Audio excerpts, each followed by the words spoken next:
Então, acho que é um tema fundamental que a gente precisa se debruçar, precisa discutir muito ainda sobre ele.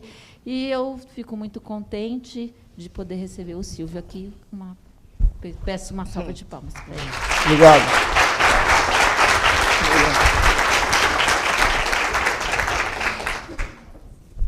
Bom, em primeiro lugar, uma boa tarde a todas, boa tarde a todos.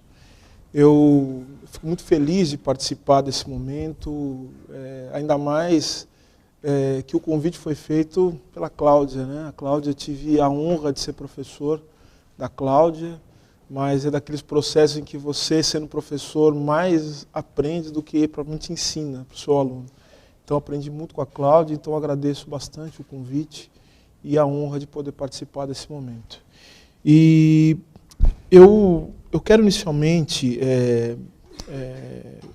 falar sobre esse tema racismo e educação, colocando aqui algumas, eu diria, fazendo algumas afirmações que eu não sei como vão soar no ouvido de cada um e de cada uma dos senhores e das senhoras aqui.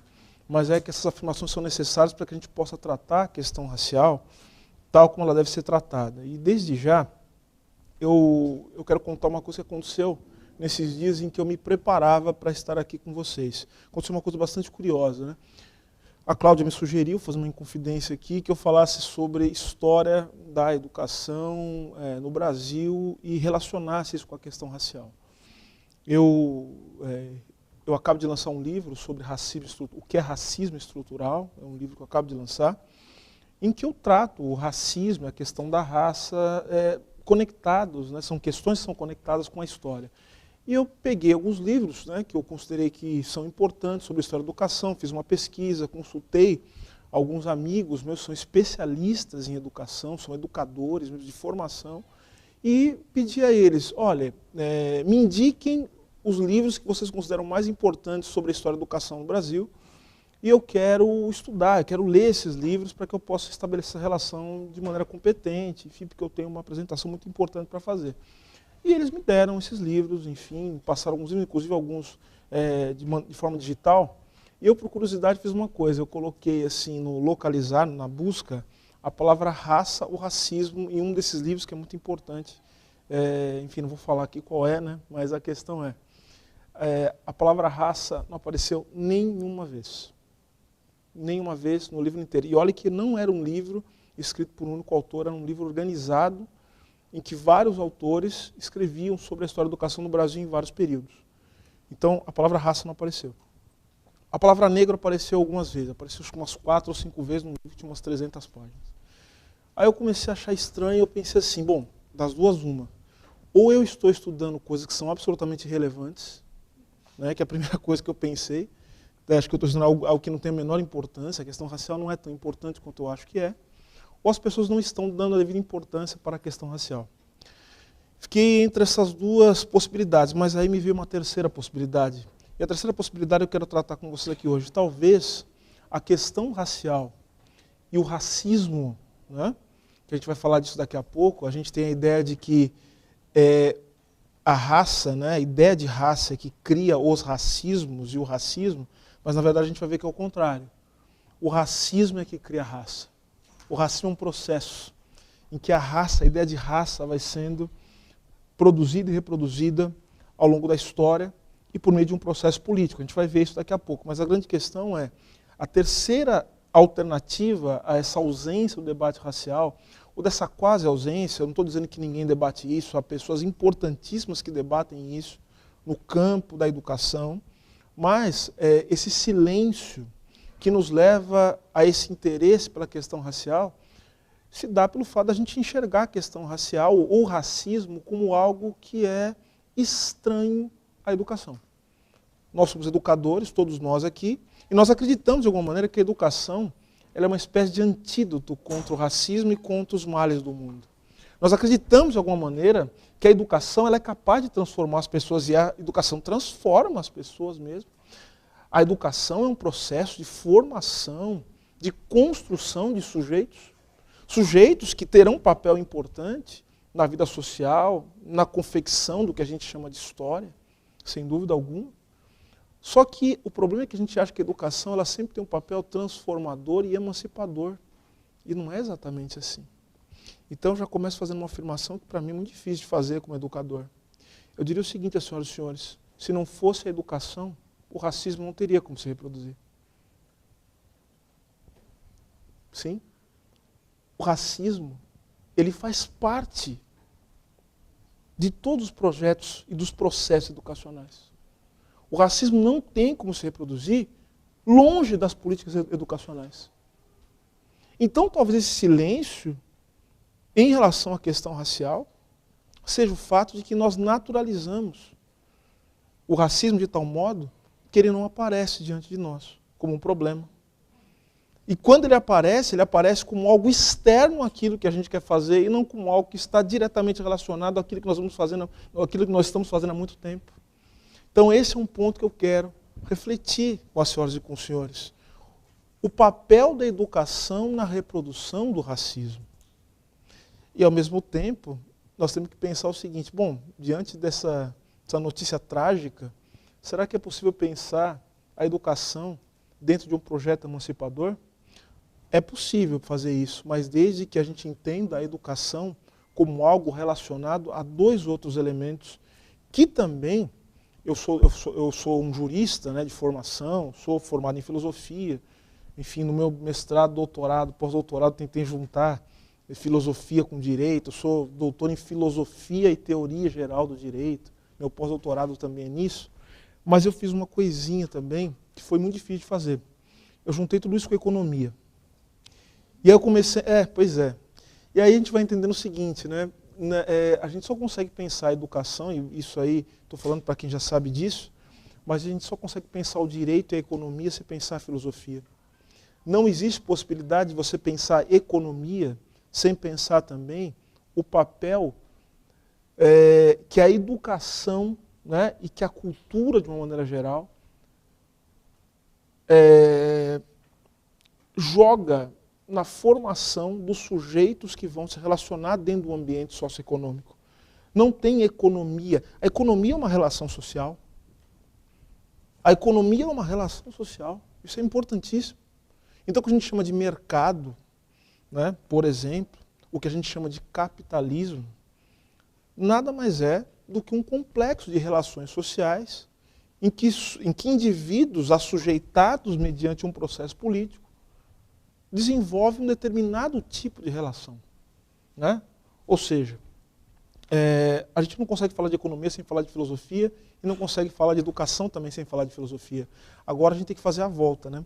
Não dá para falar de educação sem falar de economia, sem falar de economia política, o que é mais importante. A gente fala muito pouco de economia. Então, se a gente pensar a educação dentro de um projeto emancipador, transformador, dentro de um horizonte de mundo que não é isso que se apresenta diante a crise, o caos que se apresenta hoje no mundo, nós temos que pensar também a educação como um projeto, um processo e um projeto político. A educação é política. Eu sei que isso soa mal, né, nos tempos de hoje, né? Educação, política, eu não quero saber de política e tal. Mas enfim, mas essa é a notícia triste, né? Ou seja, a gente só tem saída na política. A política, a educação é política. Então eu quero que nós entendamos isso, essa relação entre raça, racismo, educação, economia, política. Né? Então é dentro disso que eu vou construir essa conversa com as senhoras e com os senhores hoje. Então vamos começar falando sobre o que eu, amparado numa série de autores e autoras importantes, entendo por racismo e por raça. Tá? Vamos começar por aí. A gente precisa tirar da frente essa ideia de que raça e racismo são coisas que são alheias à nossa vida, à nossa profissão, né? Enfim. É só para não acharem também que eu estou falando só metade da história, quando eu falei que não dá para se pensar a educação no mundo de hoje sem pensar o papel que o racismo desempenha na educação, eu também quero falar do direito, tá? Para não acharem que eu estou fazendo defesa de uma das minhas profissões, né? Que sou advogado de formação, enfim, sou advogado atuante. Mas a grande questão é, se não fosse o direito, muitas desgraças que ocorrem no mundo não teriam como acontecer. Tá? Ou seja, é isso mesmo. O direito é um veículo fundamental para todos os horrores que nós assistimos no mundo. Inclusive o racismo. Não existe racismo e raça sem direito.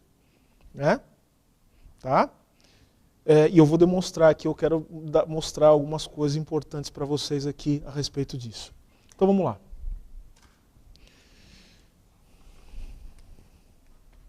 Primeira coisa, raça é algo que só pode ser pensado no campo da história. Raça tem história.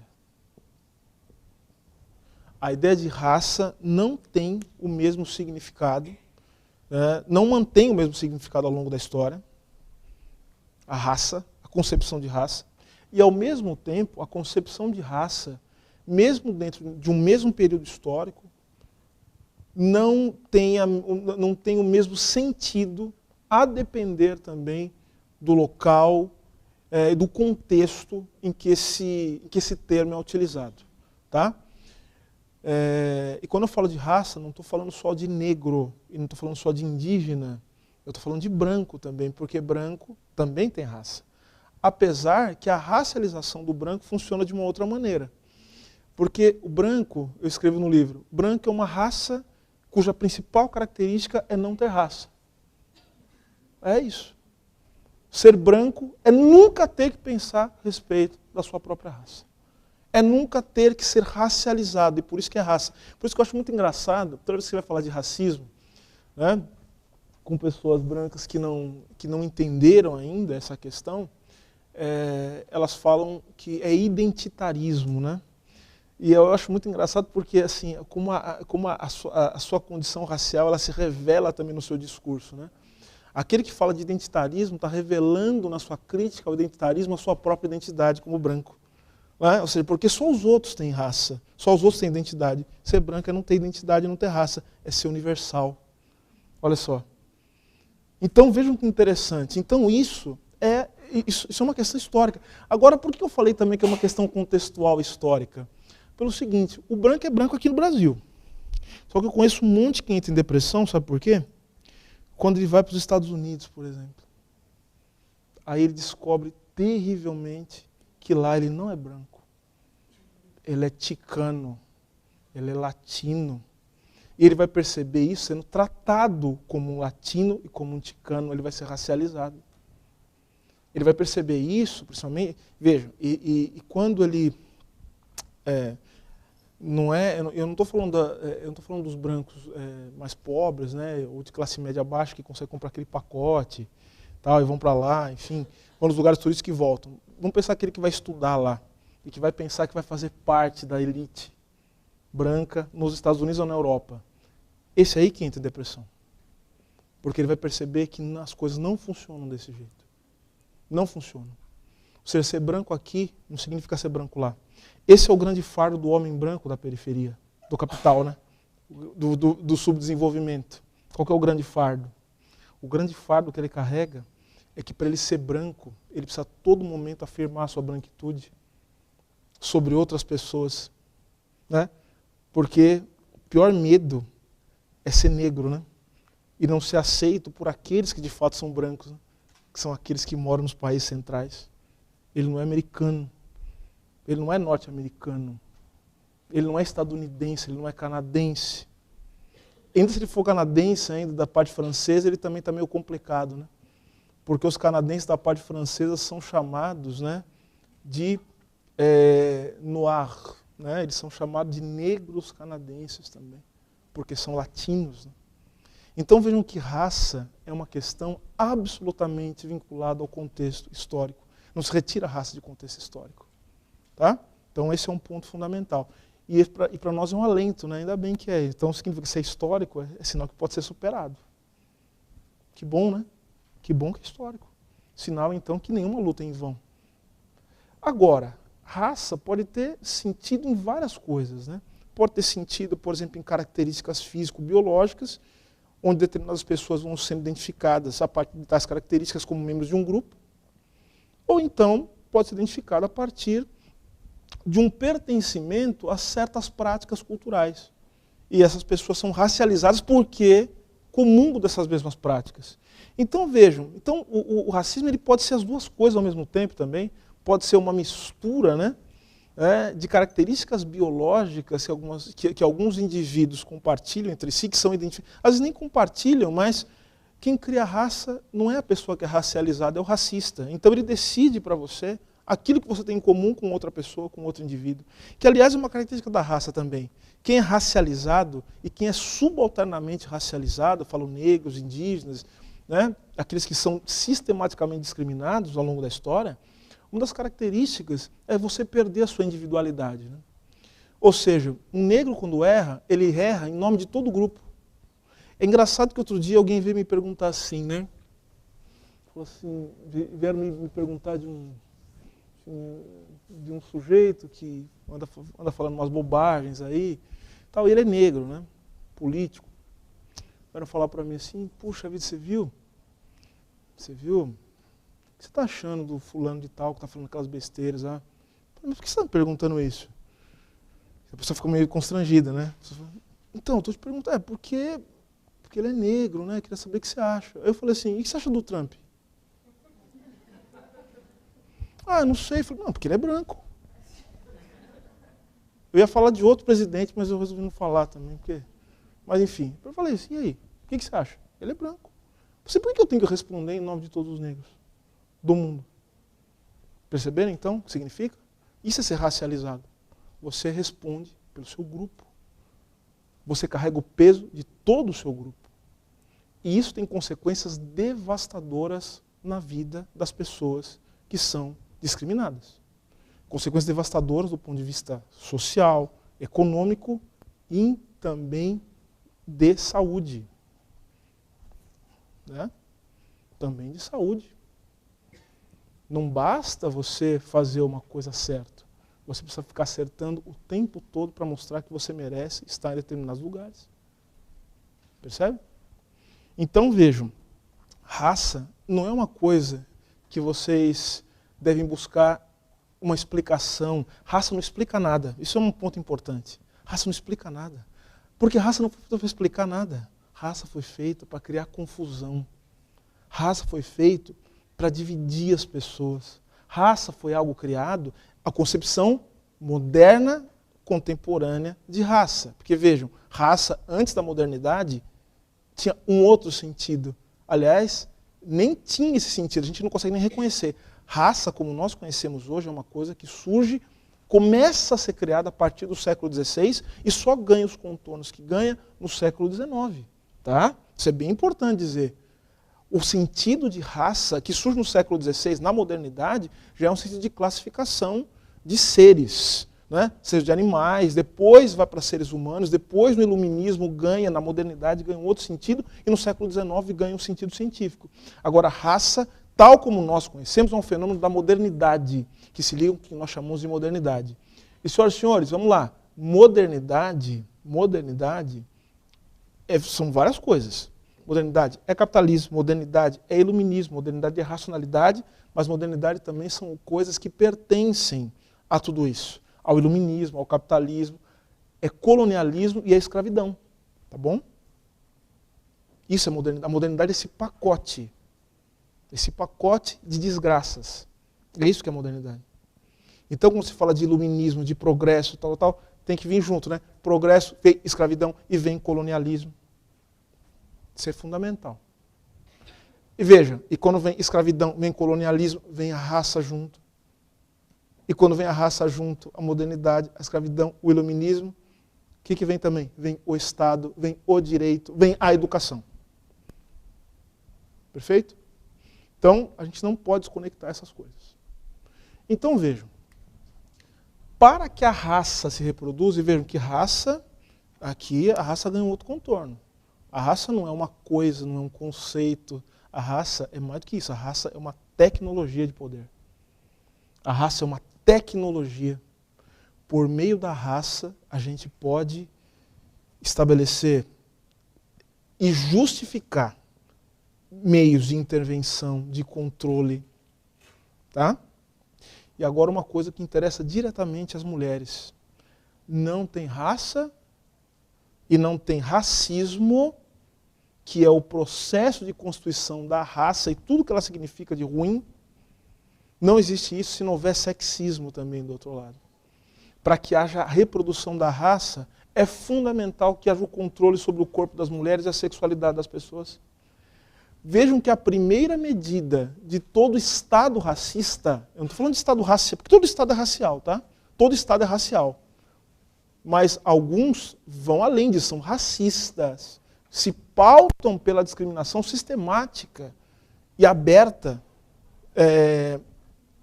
e que tem contornos raciais. Agora vejam, uma das primeiras medidas, se forem estudar a história dos estados racistas, como a África do Sul, os Estados Unidos, né?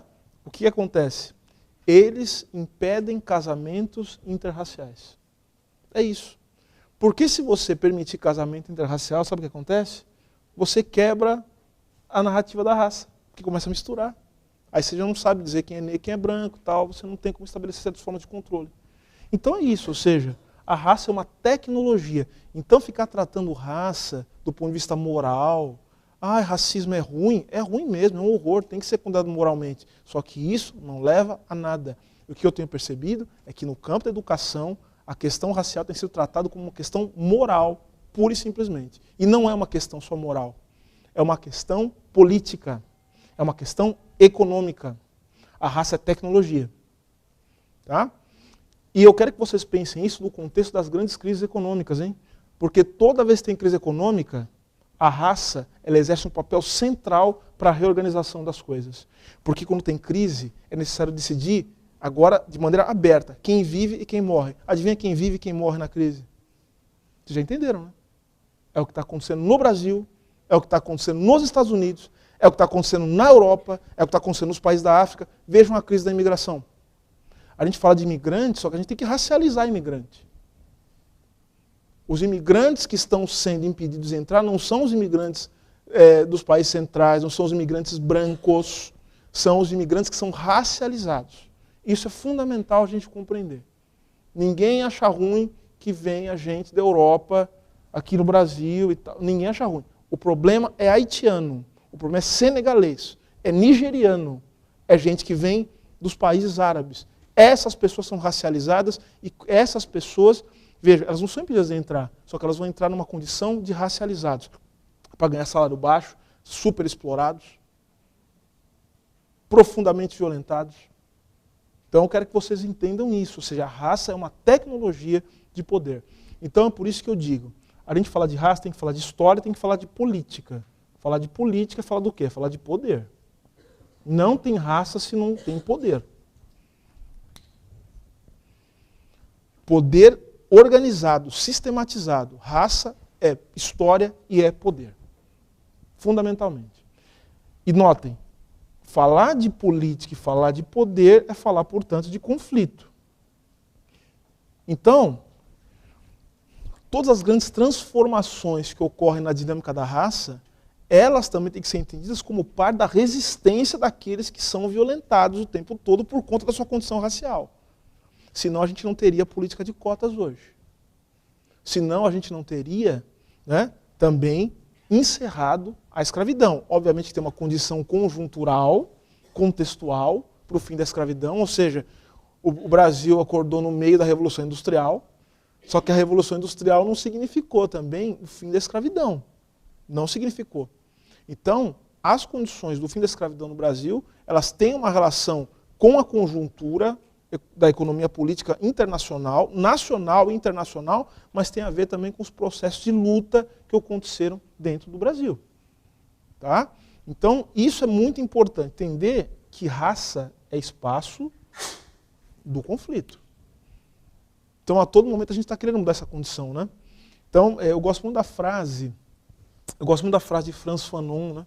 Frantz Fanon foi um psicanalista, filósofo, da Martinica, que estudou na França, enfim, fez parte, foi fundamental na resistência argelina contra a colonização francesa. O Frantz Fanon ele dizia: os brancos racistas criaram o negro. Os negros fizeram o quê? Criaram a negritude. Tá? Da mesma maneira a gente pode falar das mulheres. O machismo criou a mulher. A mulher criou o feminismo, que é a transformação da sua condição de mulher. A sua afirmação como algo diferente daquilo que o ódio, que a violência fez contra si. Então é fundamental entender o como esses... Aqui, ó, vejam, eu tenho espaços de conflito e, portanto, espaços de resistência. Por isso que eu falei, a educação não é só solução, a educação é um problema. Eu estou afirmando isso aqui. A educação é um problema, não é solução, não. Essa história de que o problema do Brasil é educação, isso é papo furado. O problema do Brasil é desigualdade. Esse é outro ponto. A educação, inclusive, ajuda e muito a encobrir a desigualdade profunda que existe no Brasil. E agora, veja, eu posso absolutamente falar de raça de uma maneira aparentemente positiva e continuar privilegiando a desigualdade. Querem ver como? É só trocar a palavra desigualdade por diversidade. Aí ficou legal. Aí eu falo diversidade, o mundo fica uma desgraça colorida. Entenderam? É uma desgraça multicolor. Né? Em vez de ter uma cor só, ela tem várias cores. É um arco-íris da desgraça. Então, vejam, isso aí, a questão não é essa. O racismo não é debelado a partir dessas questões. O racismo é isso aqui, ó, é um conflito. E se a gente não entender a educação como parte do conflito, porque, veja, dentro dos processos educacionais, tem gente que quer transformar as coisas. Que percebe essas coisas. Isso é o pensamento crítico, isso é crítica. O que é ser crítico? Ser crítico é você levar as coisas ao limite. Ser crítico é você entender qual é o limite de uma ideia ou de uma prática. Então vejam, quem é um educador crítico? Aquele que fala o seguinte, bom, eu sou educador, mas eu estou percebendo que tem alguma coisa errada no que eu estou fazendo. Então eu preciso denunciar, preciso falar a respeito disso, preciso tentar mudar as minhas práticas, preciso alterar dessas formas. E aí, não tenho certeza. Tenho certeza, quem fizer isso vai ter problema. Porque o amiguinho vai achar estranho, a diretora, que não é ela, vai começar a achar ruim. Né? Você vai começar a ser chamado de tudo quanto é nome e tal, os alunos às vezes não vão gostar. É o preço que se paga. É o preço que se paga para você querer fazer alguma coisa diferente daquilo que está sendo feito. Mas é a noção de que você entende que aquilo que está sendo feito apenas reproduz esse mundo que você diz apenas que quer mudar. Isso é muito importante. Então, educação é o campo do conflito e pode ter consequências terríveis. Vamos falar de um educador que, inclusive, se complicou muito. Vamos lembrar do grande educador brasileiro, Anísio Teixeira. O que aconteceu com ele? Propôs uma mudança, tal, porque ele pensou o mundo criticamente, jogaram ele no fosso do elevador. Foi assassinado. Darcy Ribeiro, Florestan Fernandes, tantos outros, Paulo Freire. Ou seja, ser crítico é você entrar nisso aqui. E não tem como falar de raça de maneira decente sem ser crítico. Agora a escolha é de vocês. Certo? Bom, então tá aí. Agora, para que isso aqui se repita, veja, isso aqui é uma dinâmica, isso é um processo. Esse processo aqui de reprodução das condições em que a raça desempenha um papel fundamental na vida social, sabe como é que chama esse processo? Racismo. Racismo é isso aqui. Racismo é esse processo. Então, racismo é um processo em que as condições da desigualdade racial vão sendo reproduzidas, social e historicamente, política e economicamente. Tá? Vou dar um exemplo para vocês aqui de como o racismo ele opera do ponto de vista estrutural, que é o que nos interessa. Uma coisa que aparentemente não tem nada a ver, né? Se mantida a mesma arquitetura tributária da tributação no Brasil, mantida a mesma arquitetura tributária, ou seja, a maneira com que as pessoas pagam tributos no Brasil, o racismo ele continua violentamente. E por que isso? Porque as pessoas que mais pagam tributo no Brasil, proporcionalmente, são as pessoas mais pobres. E elas são mais pobres, inclusive porque elas pagam tributo de maneira desproporcional. E por isso que elas continuam sendo pobres. E os ricos continuam sendo ricos porque os ricos tem uma série de possibilidades de não pagar tributo. Então, por exemplo, quando a gente fica vendo o negócio do jogador de futebol, né? Ah, porque o jogador de futebol, não sei o quê, porque ele não a pessoa fica fazendo considerações morais sobre tributação. Eu acho isso fim da picada. Fulano de tal não vale nada, porque ele não paga tributo, não sei o quê. Não sei o quê. Gente, isso aí é uma inutilidade absurda. Porque, vejam, toda pessoa que é super rica ou rica tem à sua disposição toda uma série de tecnologias para não pagar tributo, ou para pagar o mínimo possível. Eu estou falando com conhecimento de causa, porque eu sou advogado tributarista. Eu sou advogado tributarista, é a minha especialidade na advocacia. Por isso que eu gosto de economia, para entender essas coisas. Perceberam? Ou seja, qualquer pessoa que tenha muito dinheiro, ou que queira ter muito dinheiro, vai se servir desse sistema. Então existe um sistema de reprodução da desigualdade. O racismo, portanto, como ele justifica, como ele torna possível a desigualdade, inclusive do ponto de vista ideológico, subjetivo, o racismo ele também é um sistema.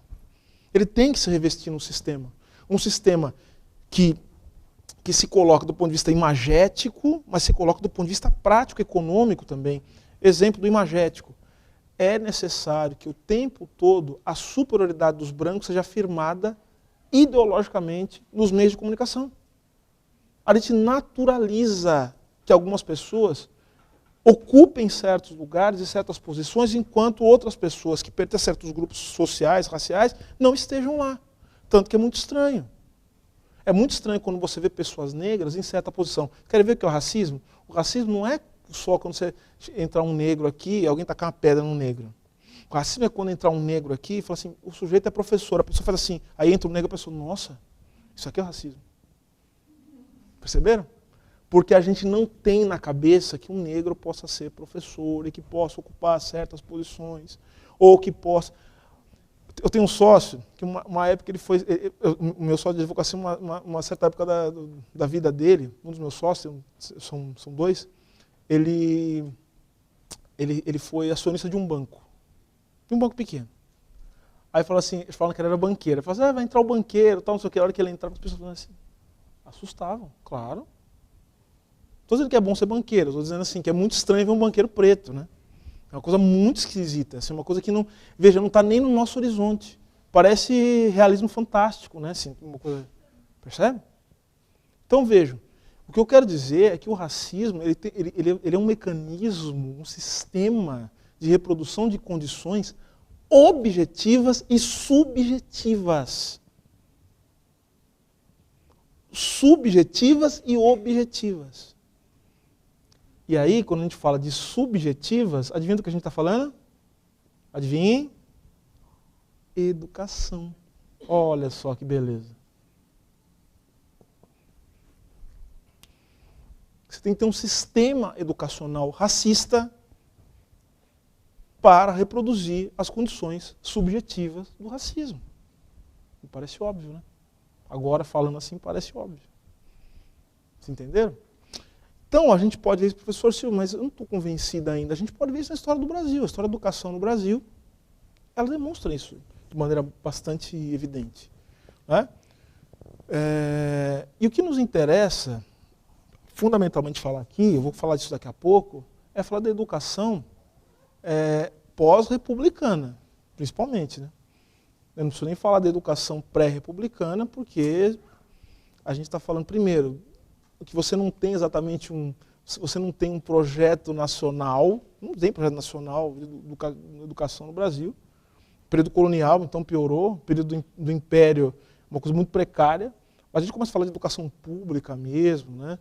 Enfim, de formação de uma nação, de indivíduos aptos para viver numa república a partir do início do século XIX. Ou melhor, desculpe, a partir do final do século XIX e início do século XX. Início do século XX. A gente começa a falar de período republicano, a República Velha, é que a gente começa a falar da educação como sendo um projeto nacional, o que se intensifica e muito no Estado Novo, a partir de 1937. Tá? Então, o Brasil, eu diria o seguinte, no período imperial, Até período imperial, o Brasil não tinha um projeto educacional, não tinha uma política educacional. Na República Velha passou a ter assim, laivos e pequenos suspiros de uma política educacional. É no Estado Novo que o negócio ele começa a ganhar um outro contorno, né? Contorno assim, da educação como projeto nacional. E vejam, toda vez que eu falo projeto nacional, a gente vai lembrar do quê? De Estado. E toda vez que lembrar de Estado, vai lembrar do quê? De política. Lembrar de política, vai lembrar do quê? De raça. Não teve um momento na história do Brasil em que a questão racial não esteve na pauta dos grandes pensadores do Brasil. Todo grande pensador do Brasil pensou em raça. Explícita ou implicitamente. Todo grande pensador do Brasil. E toda grande pensadora também, porque nós tivemos as grandes pensadoras. Então, é sobre isso que eu quero falar daqui a pouquinho na parte final, tá? Você está controlando meu tempo aí? Ou não? Você não está controlando meu tempo? Ixi, então a gente não tem mais muito tempo, então. Eu tenho muita coisa para falar. Mas a questão toda, eu só quero aqui, só para terminar essa parte inicial, eu quero só falar de 3 conceitos que eu acho que são importantes aqui. Primeiro, eu falei muito da palavra estrutural, né? Eu falei de racismo estrutural. A tese que eu coloco no meu livro é a seguinte: não tem outro racismo que não seja estrutural, tá? Racismo é sempre estrutural, porque é processo histórico, político. Ah, mas e o racismo institucional? O racismo institucional, ele é uma manifestação parcial do que a gente chama de estrutural. É o racismo que se dá na dinâmica das instituições. Por quê? As estruturas sociais, elas se manifestam aonde? Aonde? Como é que as estruturas sociais se reproduzem? Chama de estrutura que eu estou falando de, vamos lá, para simplificar, falando de política, de economia. Como é que elas se manifestam? Por meio das instituições. Então, se eu não tiver instituições, eu não consigo reproduzir as práticas sociais que vão,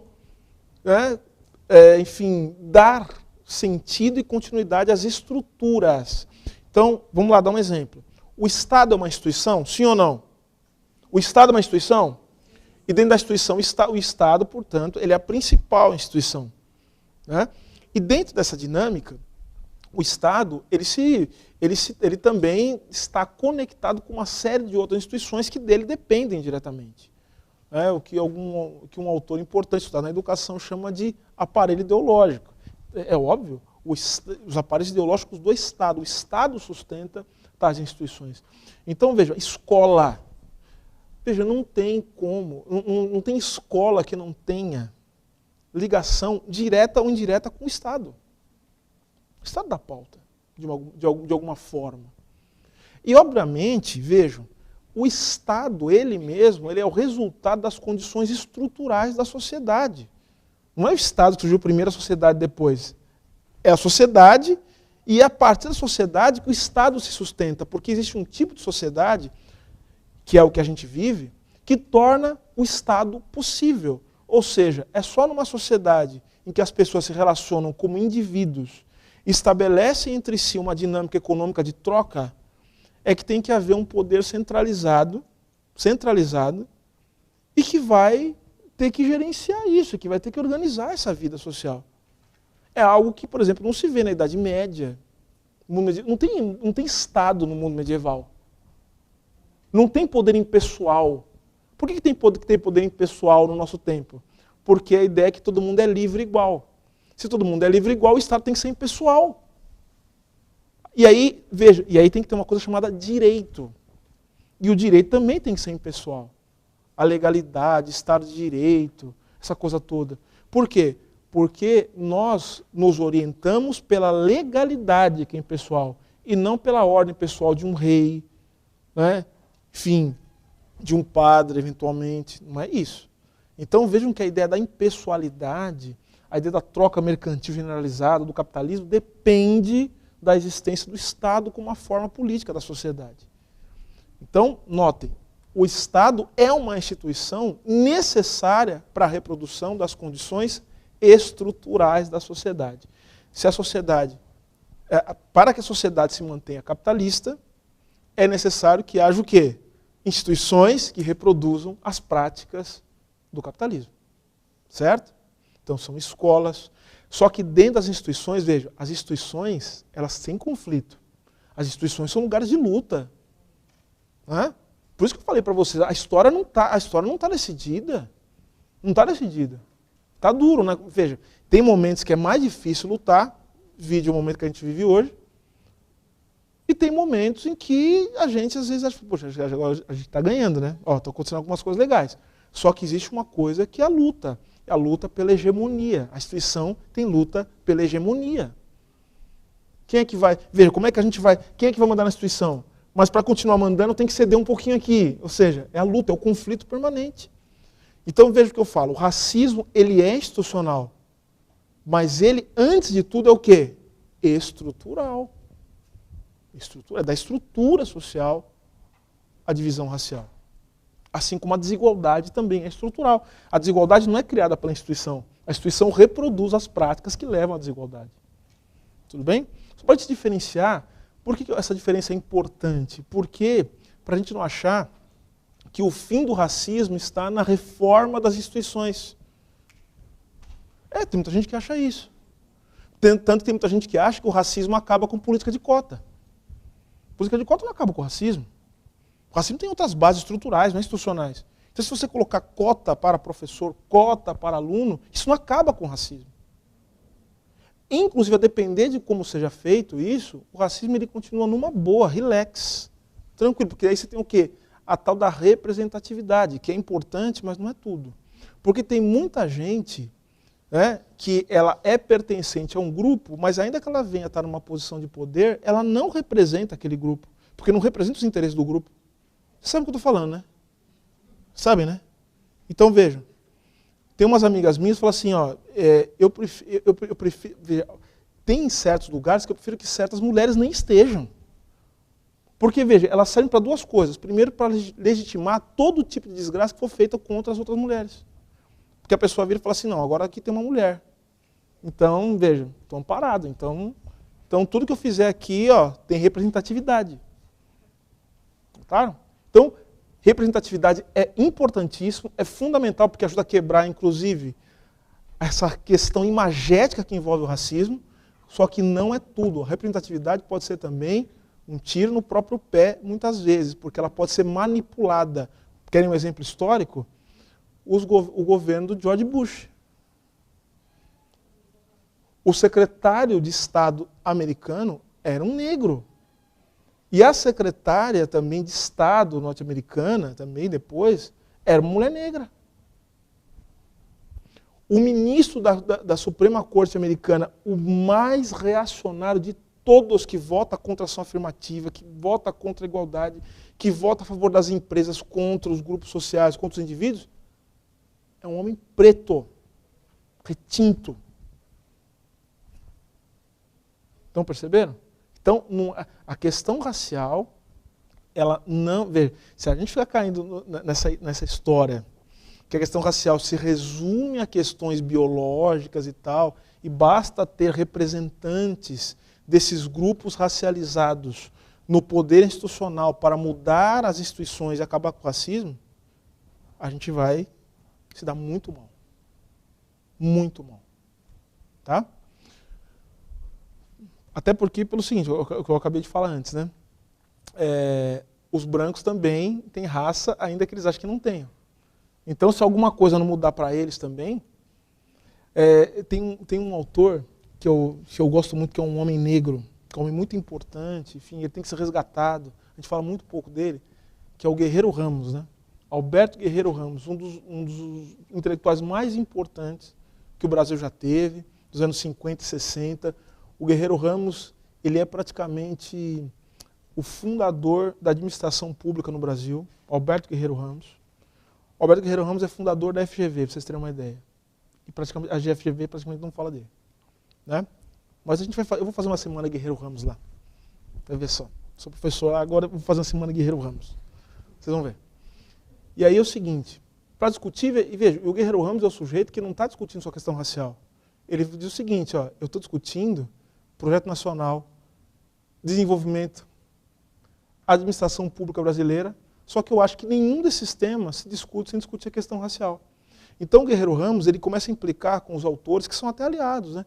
Que eles falam sobre o problema do negro no Brasil, né? Florestan, tal. Aí o Guerreiro Ramos fala assim, o problema do Brasil não é o negro, não. Não é o problema do negro, é o problema do branco. É o branco que não quer se integrar.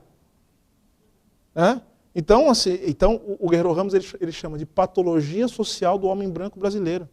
Não é problema do negro. O negro não tem problema. O que tem problema é o branco.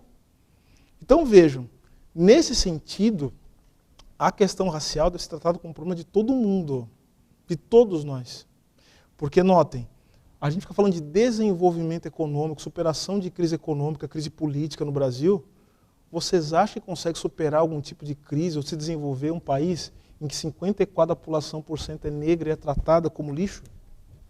Isso não existe. Os Estados Unidos, os negros não são maioria lá. Então lá dá para baixar a repressão, tranquilamente. Em alguns, mas só que lá como é muito rico, eles conseguem, por exemplo, criar uma Beyoncé, um Jay-Z e tal, gente muito rica, um Denzel Washington, não sei o quê, e a gente acha que lá é o modelo. Veja, jamais esse modelo pode vir para cá. Então já vou avisar para a turma, não vem para cá esse modelo. Porque aqui, você dar esse tipo de visibilidade para negro é muito perigoso. Se todo mundo achar que pode ser o Jay-Z ou a Beyoncé no Brasil, 54% da população, ninguém segura. Lá a pessoa pode sonhar. Ou seja, como é que você mantém a desigualdade desgraçada dessa que tem no Brasil, né, com todo mundo podendo sonhar que pode ser, ter uma vida decente, que pode ser o máximo?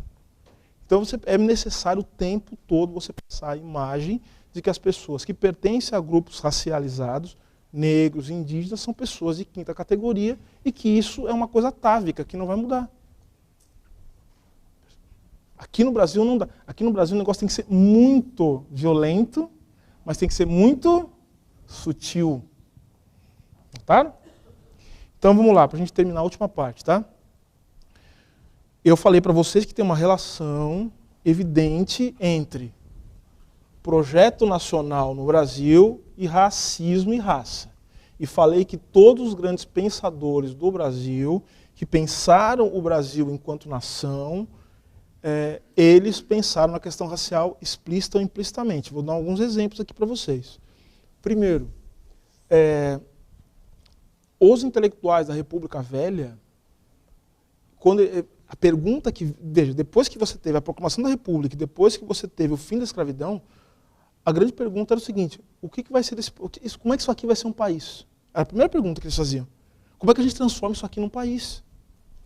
A economia está em frangalhos, é uma economia basicamente agrária, e veja, não tem mais o poder centralizado, que era o poder que inclusive dava legitimidade para que o Estado brasileiro pudesse ter um papel decisivo na vida social e econômica, já não tem mais império. O que vai ser a República? Tanto que alguns intelectuais que eram contra a escravidão, eram contra a República também. Sabe o que eles diziam? A República vai virar uma república de oligarca. Isso aqui não vai dar certo a República, tem que ter um poder centralizado, porque isso aqui é muito zoado, esses caras vão querer vir para cima e tem que ter um poder centralizado legítimo que vai pôr ordem na casa. Senão não vai ter jeito. Sabe quem falava isso? Um homem negro chamado André Rebouças. O maior engenheiro da história do Brasil. Esse cara resolveu o problema da água no Rio de Janeiro, negro. O pai dele negro, advogado, o Antônio Rebouças. Ele e o irmão foram estudar na França, o pai dele ficou rico com a advocacia, né, na época do Império, e os filhos voltaram com a educação francesa. Né? E, enfim, e grandes engenheiros, estavam na Politécnica, na França. Quando eles voltaram, se dizia o seguinte, olha, que o Rio de Janeiro não tinha como resolver o problema da água no Rio, na capital do Império. Então, qual era a questão? Era necessário que cada casa tivesse ali o poço, enfim, as pessoas pegavam água individualmente. O André Rebouças falou assim, nada disso. Ele pegou e construiu todo o sistema que levava a água até a casa das pessoas. O maior engenheiro da história do Brasil. E aí ele foi marcado por um episódio. Ele foi visitar os Estados Unidos, foi para um hotel, e aí ele teve que negociar com o dono do hotel, isso em Nova York. Teve que negociar com o dono do hotel para que ele só passasse rapidamente pelo saguão, mas não ficasse parado no saguão, porque as pessoas não iam aceitar que um negro ficasse andando lá. Ele falou, mas eu estou pagando. Ele falou, não interessa, é negro. Aqui você não pode ficar desse jeito. Ele voltou tão chocado com essa história que isso mudou completamente. Tem uns diários dele, ele fala assim, isso mudou completamente a vida. Eu percebi o que eu era. Porque, veja, o negócio de ser negro é um negócio interessante, porque ser negro, quando você é criança, você nasce, tal, você é pequeno, tal, você não fala assim, eu sou negro. Não, você é negro porque as pessoas se dizem que você é. Elas geralmente não dizem, elas mostram para você que você é negro. Toda pessoa negra tem 2 certidões de nascimento. A oficial e aquela que lhe é atribuída pelo racismo. No dia que ela sofre a primeira discriminação, ela entende que ela é negra. Eu entendi. Eu lembro exatamente do dia que eu entendi que eu era negro. Exatamente do dia. O dia que estava frio. E adivinha onde foi? Professores, adivinha onde foi que eu entendi que eu era negro? Adivinha quem me ensinou que eu era negro? Pois é.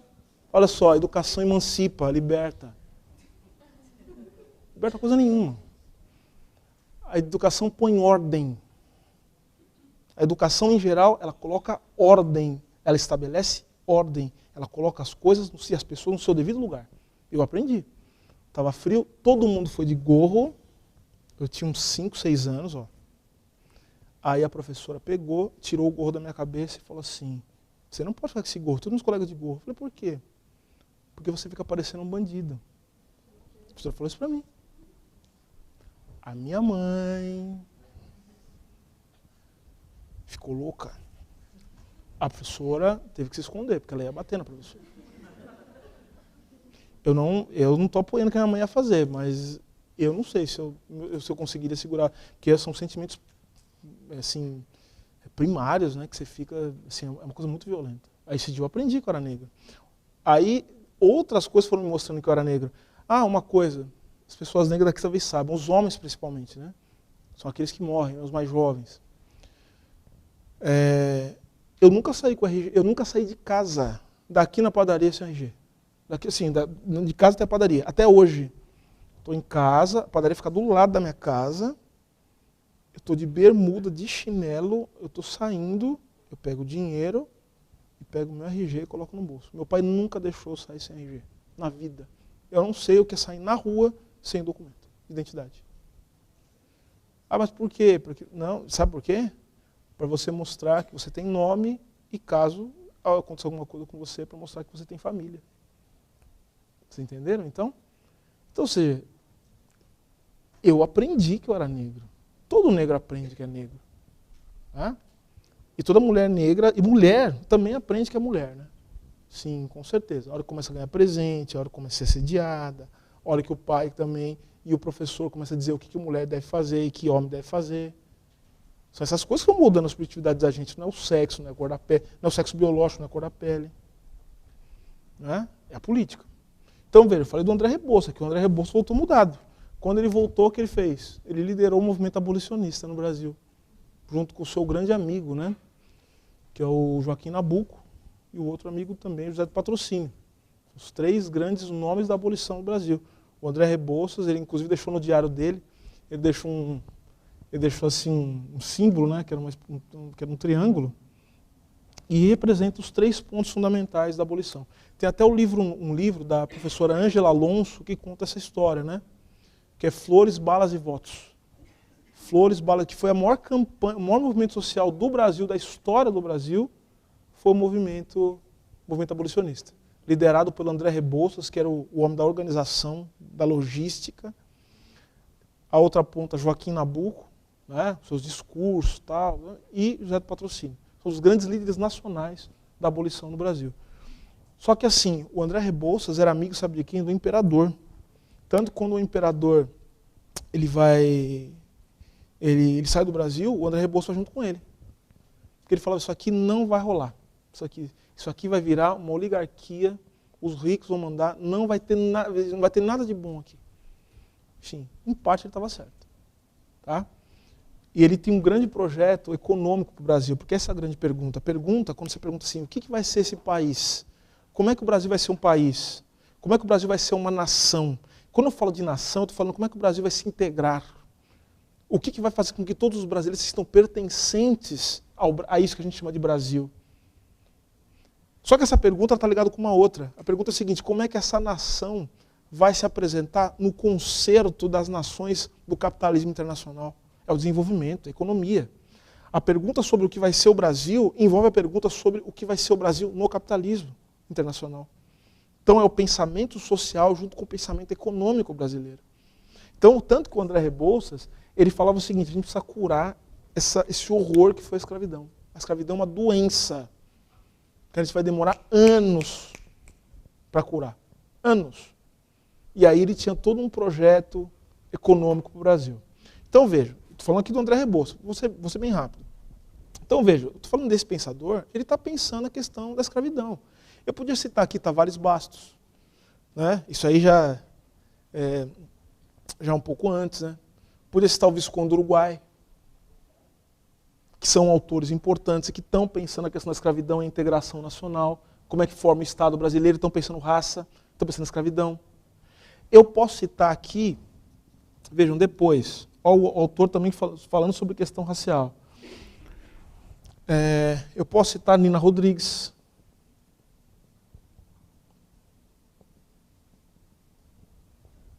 Silvio Romero. E é interessante citar esses autores, porque são autores, primeiro, da academia, são educadores, e são o quê? Olha o horror, juristas. E médicos também. Esse aqui é médico. Nina Rodrigues é médico, jurista e médico. Porque o Brasil tem uma coisa muito louca. Juntou advocacia, direito com medicina. Olha, tem coisa pior para acontecer? Juntou direito com medicina. E com educação. Essa gente começou a ensinar as pessoas a serem assim. Então isso aqui é o Brasil. É Nina Rodrigues, dizendo o seguinte, ó, se a gente não se livrar do elemento africano, nós nunca seremos uma nação. Ah, mas isso aqui é um absurdo. Não é absurdo, esse cara aqui é super respeitado. Super respeitado. Foi um dos maiores intelectuais da história do Brasil. E ele não está falando sozinho, ele está dialogando com ideias que vêm da Europa. Vêm da Europa. De autores respeitados também. Isso aqui é um espírito do tempo. Isso aqui é espírito do tempo. Eles são intelectuais respeitados, são educadores. Olha só. Isso aqui é educação. Silvio Romero, um dos fundadores da Escola de Direito do Recife. Tobias Barreto, inspirado nas ideias positivistas. E aqui em São Paulo? Aqui em São Paulo é um horror, gente. Porque São Paulo juntou uma coisa muito louca. São Paulo juntou o seguinte, ó, tem Alberto Salles. Alberto Salles, que era o quê? Adivinhe? Educador.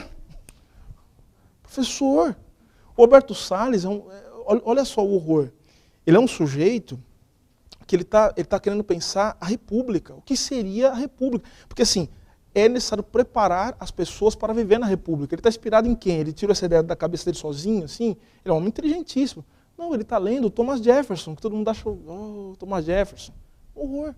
O Thomas Jefferson está dizendo o seguinte, olha, é necessário que a república é o lugar em que as pessoas sãs, as pessoas aptas, é necessário preparar as pessoas para viver na república. Tem gente que não pode compartilhar a república. Quem são? São os escravos. São os negros. Por isso que não tem, veja, uma incompatibilidade entre republicanismo e escravidão. É que no Brasil as coisas se deram num único golpe. Mas você tinha antes uma discussão em São Paulo, gente que apoiava o republicanismo, mas era a favor da manutenção da escravidão. Porque entendendo que era necessário preparar as pessoas para viver na república. Então a educação em São Paulo, e tem relatórios sobre isso, do final do século XIX, como do século XX, dizendo o seguinte, olha, a gente precisa preparar a educação brasileira precisa ser o lugar em que a civilização e a cultura caminhem juntas. A educação serve para quê? Segundo Alberto Salles e tantos outros, para civilizar as pessoas. O que é civilizar as pessoas? Mostrar para as pessoas que existe uma ordem no mundo e que a desigualdade ela é o resultado de pessoas que não conseguiram chegar a um determinado patamar evolutivo. Então não é todo mundo que pode viver na República, tem que preparar quem está apto para viver na República.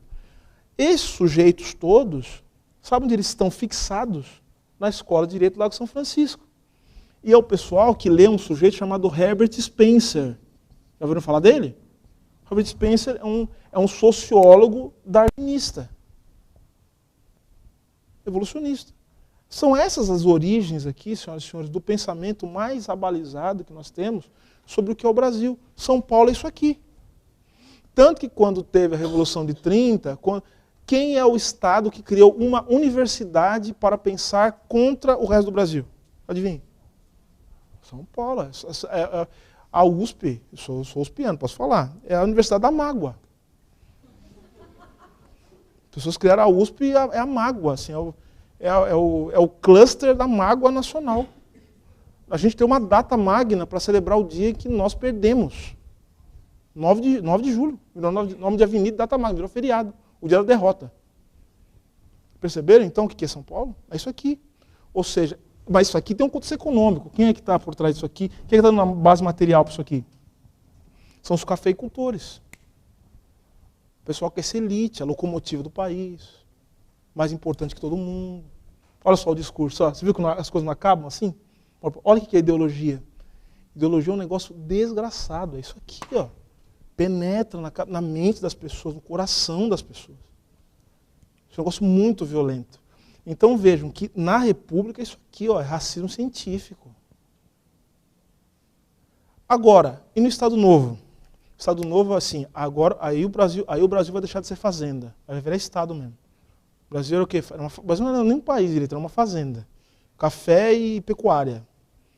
Só que é o seguinte, aí chegou o gaúcho e falou assim, não, agora vamos fazer indústria no país, vamos industrializar o país. Só que para industrializar o país tem que ter o quê? Tem que ter unidade, tem que ter energia, tem que formar mercado interno, tem que educar, tem que formar gente técnica, não é gente para ficar fazendo poema na frente do Lago São Francisco. Não é isso. Gente técnica, é técnico. Educação pessoal, tecnologia. Tem que ter Estado agora. Estado Novo. Então, é aí que vão surgir os ideólogos do Estado Novo, que estão pensando em educação e estão pensando em raça. Vamos citar alguns que estão pensando em raça? Logo no comecinho. Vou citar aqui. Nós temos, aí nos anos 20 também, que depois vai virar uma pessoa muito importante para o governo de Getúlio Vargas, nós temos Oliveira Viana. Oliveira Viana. Ultra racista. Oliveira Viana. Mas não tem só Oliveira Viana. Vamos citar um outro, que esse sujeito é um dos maiores intelectuais, eu considero do mundo, não é do Brasil não. Do mundo. Gilberto Freire. Esse sujeito está aqui, ó, anos 30.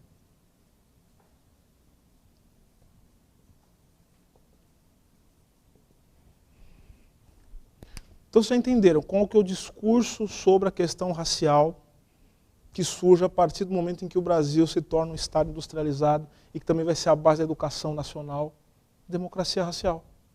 É isso. É o discurso da democracia racial.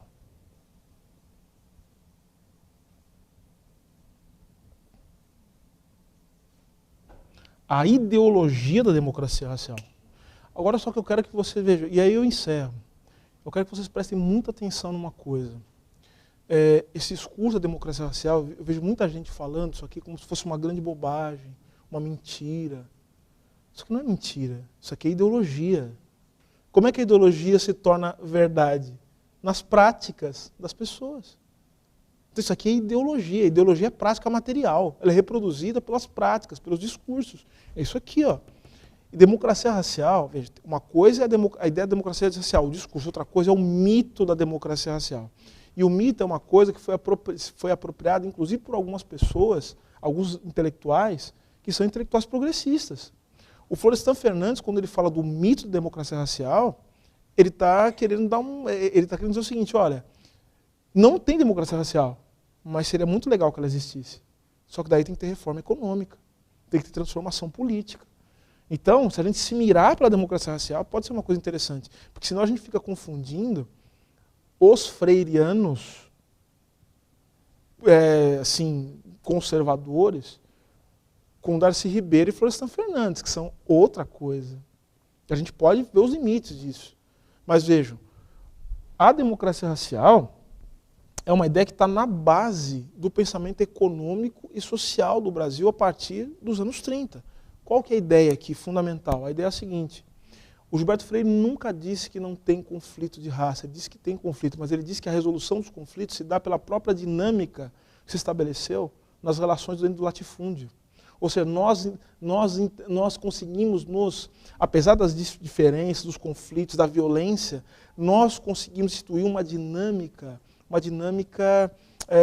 de resolução dos nossos conflitos, uma dinâmica de uma convivência, que é uma convivência, vamos dizer, profícua, uma boa convivência. Nós conseguimos fazer isso. Então nós temos formas de resolver os conflitos que são do nosso próprio convívio entre negros, brancos e indígenas. Nós, ainda que não queiramos, aprendemos uns com os outros, é isso que ele está dizendo. E veja, esse discurso aqui, ele tem um acento que é para a economia. O que ele está querendo dizer? Olha, é necessário que o velho se compatibilize com o novo. Tá? De que maneira? É necessário respeitar as tradições, porque são as tradições que mantêm aquilo que o Brasil tem de melhor. A gente nunca precisou de Estado, nem de modernidade, nem de progresso para resolver nossos conflitos. Nós vimos essa relação tão linda do negro, que dança, que samba, olha o que já está aí. Que dança, que samba, que é alegre, que é feliz, do branco que manda, que ordena, que organiza, não sei o quê, perceberam? Nós criamos essa dinâmica positiva. Isso aqui é o que o Brasil tem de melhor. Então isso aqui tem que ser conservado. Então, se tiver modernização, essa modernização, ela tem que ser uma modernização conservadora, que conserve aquilo que nós temos de melhor, que é a democracia racial. Então não tem que ter Estado interferindo. Então vejam, no campo não tem que ter CLT. Olha só, entendendo? CLT é só onde? Trabalho industrial, na cidade, modernidade. Ah, professor, mas isso aí é uma mentira. Mentira, sabe até onde durou esse discurso na legislação? Até 1988. Antes da Constituição de 88, o trabalhador do campo não tinha o mesmo direito do trabalhador da cidade. Olha a violência desse homem aí, intelectual, política. Vocês entenderam agora? Vocês imaginem quanto professor, quanto educador teve que ter para colocar na cabeça das pessoas que tem democracia racial no Brasil? Que a gente deve conservar algumas coisas enquanto outras podem se modernizar? Vocês notaram a violência que tem que ter? E mesmo depois, quando teve ditadura, esse discurso se manteve. Porque daí o movimento... Veja, depois você tem o movimento negro. O movimento negro foi fundamental para as grandes transformações, para as mudanças que nós tivemos positivas, política de cotas, cotas no serviço público, enfim, cotas na universidade, de uma maneira geral, Lei 10.639. Todas essas transformações foram fundamentais e são lutas históricas do movimento negro, veja, e que estão desde os anos 30, com a Frente Negra Brasileira, Teatro Experimental do Negro. Ou seja, são lutas que se dão, inclusive, dentro das instituições. Então, eu queria só dizer para vocês o seguinte, aí eu termino. Se a gente começar a pensar racismo como algo separado da educação, a gente nunca vai conseguir superar o racismo. Porque a gente não vai conseguir fazer política.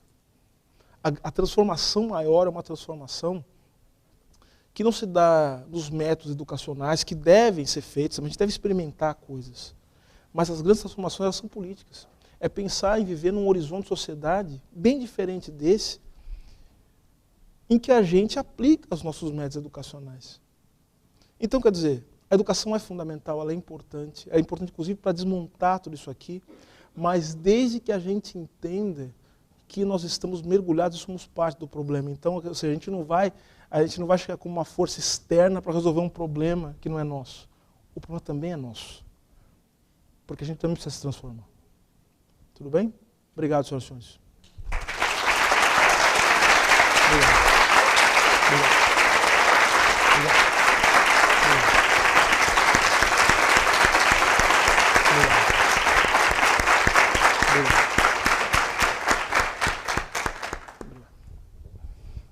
E aí, quem quer fazer uma pergunta, uma colocação?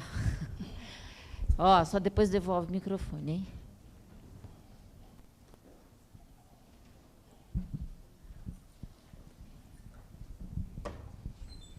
Boa tarde, professor Silvio. Parabéns. Obrigado, meu caro.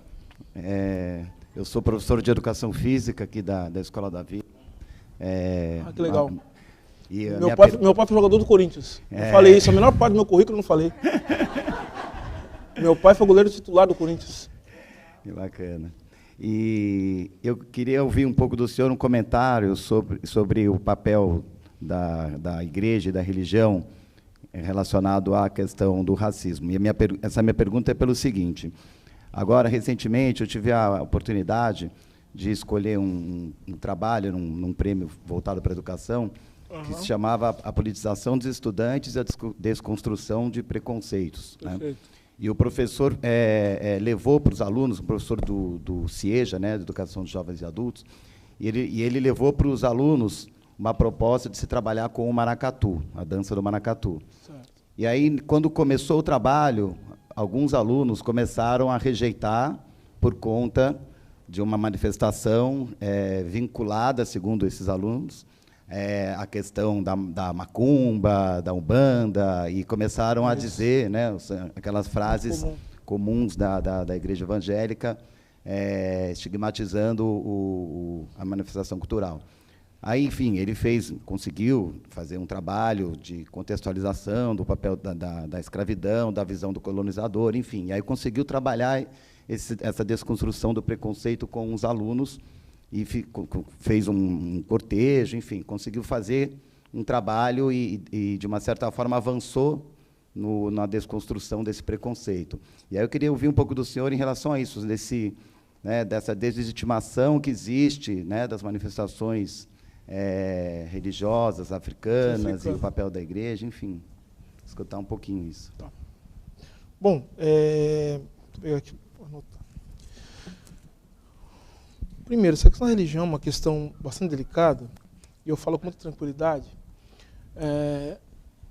Eu acho que tem um contexto maior para falar do porquê que essa questão está tão aguda, e que eu relaciono diretamente com a crise, sabe? Eu acho que desde a década de 80 a gente vem vendo um período acentuado de degradação da vida social e econômica, enfim, o que tem gerado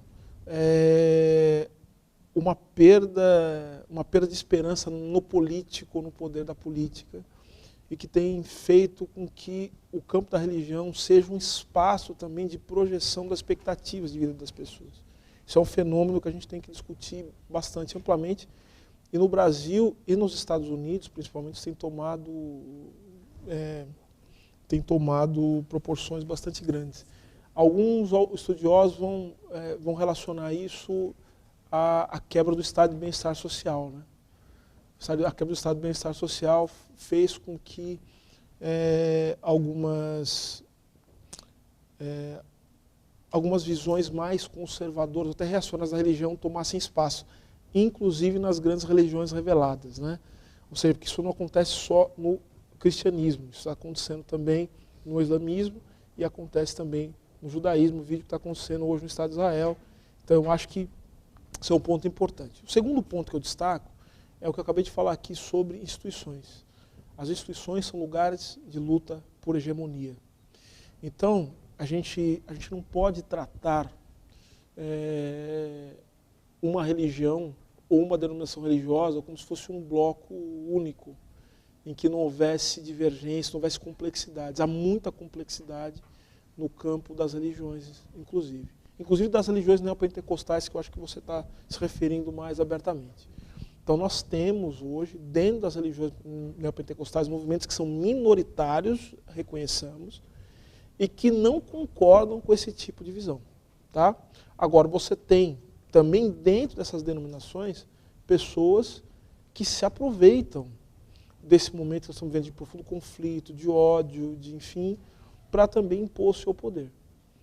Porque num momento de desesperança, de fragmentação, você se colocar de maneira autoritária, reacionária, a gente vive uma sociedade que não tem esperança muito, né? Que as pessoas não enxergam legitimidade em nenhum tipo de liderança específica. Aí acontece aquilo que o Marcuse, né, e outros psicanalistas importantes falam, né? Ou seja, é uma sociedade à procura de um pai, né? Uma coisa muito louca, né? É uma gente que não tem superego, né? Portanto não tem limite.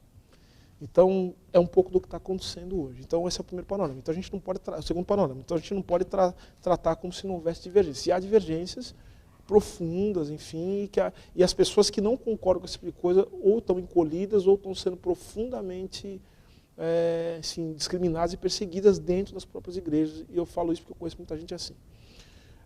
E só para te dar um exemplo, eu acabei de falar com um grande amigo meu do Rio de Janeiro, ele é protestante, o nome dele é Ronilson Pacheco, né? Talvez ele esteja assistindo aqui. Esse cara é um dos grandes intelectuais hoje, enfim, do Brasil, um rapaz muito jovem, e eu conheci quando eu estive na Universidade de Harvard agora. Ele estava lá nos Estados Unidos e ele está indo estudar, ele vai estudar na Union, né? Tem uma proposta para estudar na Union, na escola de teologia, onde estudou Martin Luther King, enfim. E lá tem todo um movimento que se chama Teologia Negra, que são os pastores, enfim, os religiosos, que pensam a religião a partir das questões sociais e econômicas.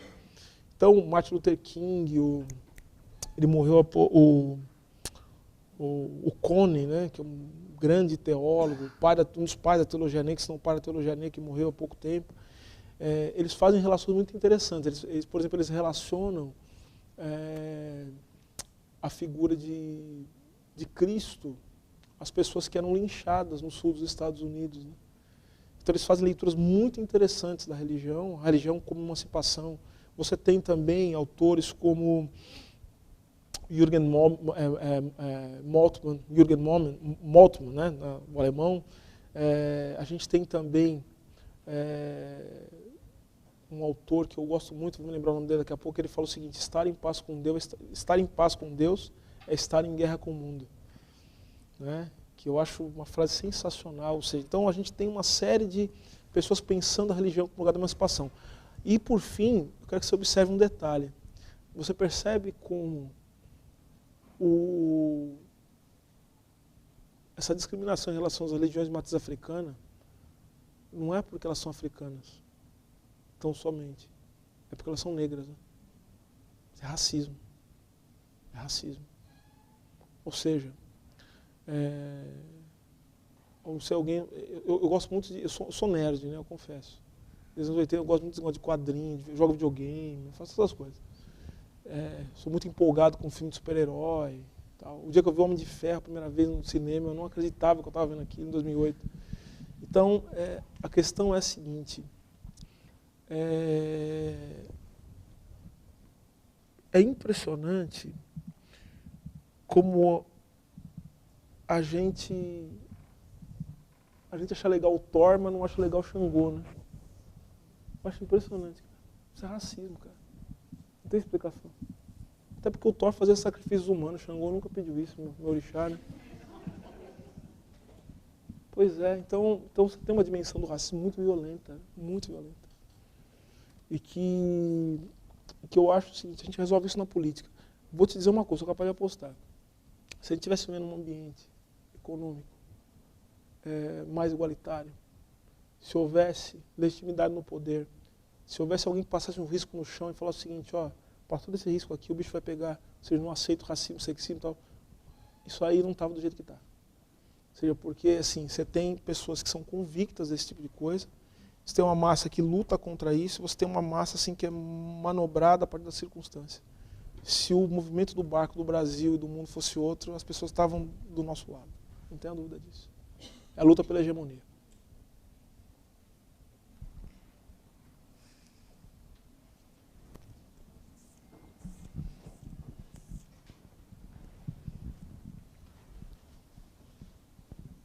Desculpa, só uma coisa que me veio à mente, que eu falei de super-herói, uma coisa interessante. Eu tenho falado isso bastante, falando com a Cláudia, inclusive. Você repararam a quantidade de filmes apocalípticos de super-herói que tem hoje? É um sintoma da cultura, é um sintoma da crise, né? Ou seja, as pessoas acham ou que o mundo vai acabar num barranco, ou que vai ter só zumbi, né? Ou então gente lutando por gasolina, foi mais ou menos o que aconteceu aqui no Brasil há pouco tempo, Mad Max. Ou então vai ter que vir alguém de outro mundo, então para nos salvar, né? Porque a gente mesmo não se salva. É um sintoma violentíssimo. É mais ou menos como aqueles filmes de invasão extraterrestre que emulavam a Guerra Fria, né? Então, presta atenção nos sinais, é muito fascinante. Pois não? Eu sou a Sofia, sou ex-aluna da escola e atualmente eu sou estagiária do primeiro ano da Unidade Butantã. E eu queria saber, assim, saindo um pouco do âmbito prático e entrando na dimensão teórica, é um pouco chato isso, mas queria saber a sua opinião mesmo. E partindo do pressuposto de que o racismo, o machismo, a pobreza, enfim, são inerentes ao sistema capitalista, que foi o que eu entendi, o que eu aprendi do que você disse. Como é que a gente cria uma escola pública emancipatória dentro desse sistema? Ou se é possível criar dentro desse sistema uma escola pública emancipatória, enfim? Deixa eu responder de uma maneira muito, ao mesmo tempo muito direta e muito enigmática.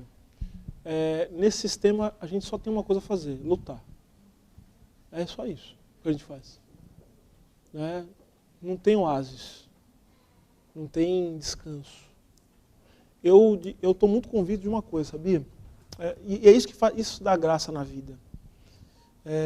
Eu estou muito convicto de que tudo que a gente fizer de bom agora, e tem muita coisa boa para a gente fazer, isso aqui é uma coisa muito legal que a gente está fazendo agora, a gente só vai ver o resultado, a gente não vai ver nem o resultado disso. A gente não está lutando para a gente, né? A gente está lutando para o futuro. E o Sartre, que é o autor que eu estudei no meu doutorado, o Sartre falava uma coisa muito linda. Ele falava o seguinte, que o que nos dá sentido, o que nos torna ser, é projetar o futuro. Não é olhar para o passado e nem ficar de olho no presente. É a gente pensar o que a gente pode fazer com aquilo que a vida fez da gente. Então, o que nos faz, o que dá sentido para a vida é o projeto de vida. É o projeto de vida. Então, eu acho que a gente se organiza dentro desse sistema, dentro dessas condições, para projetar o mundo que ainda não. Não é? E nisso é que a gente se abraça, a gente chora, a gente ri, a gente comemora. Enfim, é pensar na vida dos grandes homens e mulheres da história, né? Pô, Nelson Mandela ficou 27 anos preso. O que ele achava que ia acontecer com ele, cara? Luiz Gama lutou a vida inteira, morreu. Ele morreu antes da abolição da escravidão. Mas lutou a vida inteira. A gente está falando dele hoje, né? Então, acho que é isso que faz sentido. A gente, dentro desse sistema, a gente luta. Quem sabe as coisas se aceleram de tal sorte, né, que a gente consiga ver, mas talvez a gente não veja o final dessa história. Está tudo bem. É isso. Oi, professor, aqui. Eu sou Gabriela, sou mãe aqui da Escola da Vila, mas trabalho com educação em arte contemporânea e sou geógrafa.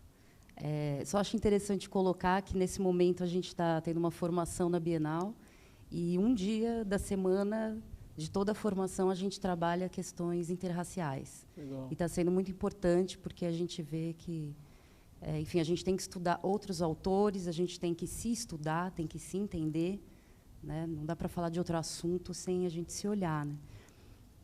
Eu fiquei pensando aqui eu já estava pensando um pouco sobre estamos aqui, né, na Escola da Vila. Quero parabenizar a iniciativa, né, parabenizar a sua fala. Ao mesmo tempo, a sensação de que demora, né? Assim, que bom que está acontecendo, mas que demora, né? Eu, esses dias, peguei um texto da Bell Hooks, que é uma pedagoga, filósofa estadunidense, que estudou com Paulo Freire, né? Estudou com Paulo Freire, tem um capítulo de um livro que ela fala sobre Paulo Freire, pensando como a gente precisa buscar outras referências, né? Mas a fala da Sofia foi em relação à escola pública, eu fico pensando em relação à escola privada, né? E a gente está aqui numa escola que gosto muito, admiro o trabalho, por isso meus filhos estão aqui, mas que, ao mesmo tempo, é uma escola que teve um coletivo preto, que, no ano passado, tinha 10 alunos. Né? Então, essa é a realidade do ensino médio da Escola da Vila. Né? Então, eu acho que esse é um passo, né, uma palestra como essa, mas gostaria de ouvir que outras medidas, né, você poderia sugerir e colocar para os professores, para a escola, e pensar que as instituições são feitas por nós. Perfeito. Né? Então, a começar as escolhas de literatura, sair desse campo, né, eurocêntrico, que é uma coisa que eu fico ainda extremamente aflita, né? Mas, enfim, gostaria de ouvir, Legal. Aproveitando a oportunidade que estamos aqui nessa escola. Eu acho que você, ao perguntar, meio que já deu a resposta, né? Enfim, Falar de tudo que a gente pode fazer dentro de uma instituição é falar o que a gente pode fazer dentro dos limites institucionais. Enfim, mas algumas coisas já surgiram aqui. Por exemplo, eu tenho muitos problemas com a chamada dialética da natureza, mas uma coisa é verdade, né? A quantidade, às vezes, ela gera qualidade. Então, é fundamental que, desde que isso trabalhar de maneira bastante inteligente e há todas as condições de fazê-lo, que haja política de ação afirmativa, né? Tem que ter política de cota, tem que ter política para diversificar não só o corpo discente, como o corpo docente. Porque isso tem um efeito, como eu falei, um efeito ideológico bastante importante, né? Porque, contando uma experiência, mais uma experiência pessoal, né? Eu teria várias para contar, mas eu sou advogado, eu falei, eu sou advogado tributarista. Mas eu sou advogado tributarista porque eu tive um professor negro que era advogado tributarista, que era um dos maiores do Brasil. E eu lembro que os meus colegas, quando viram ele dando aula, eles viram assim pela porta, pelo vidro da sala, nos anos 90 ainda, eles deram um pulo para trás, um amigo meu falou assim, nossa, olha isso. Olha porque ele é negro, né? Meus amigos todos brancos, eu era o único negro.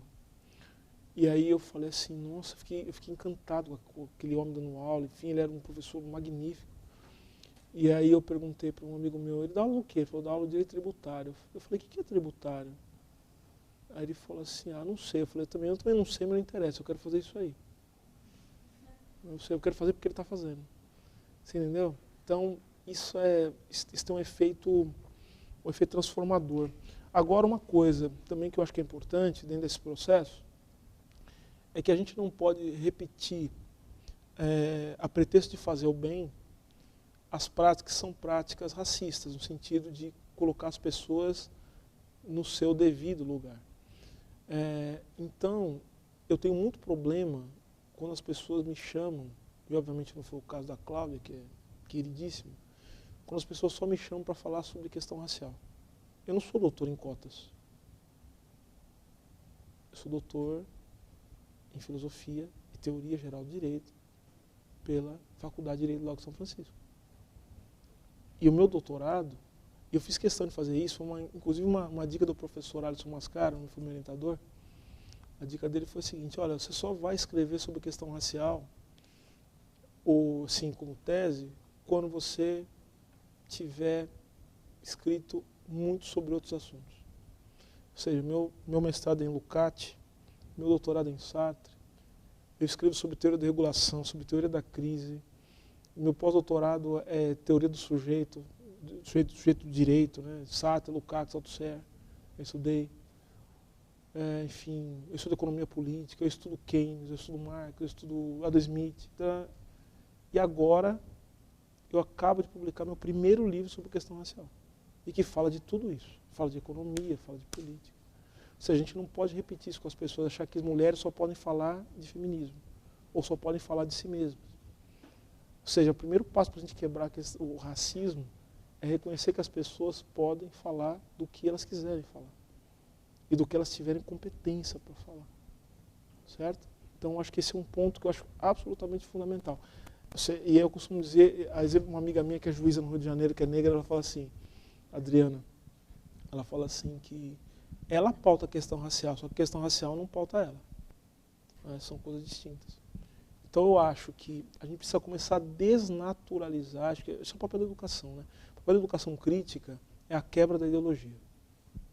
Né? Ou seja, eu gosto muito daquela diferença que o Althusser faz entre ciência e ideologia. Eu acho que a ideologia é uma prática material, sim, mas que não é ciência. Ou seja, a gente precisa quebrar, a educação ela tem que ter esse papel.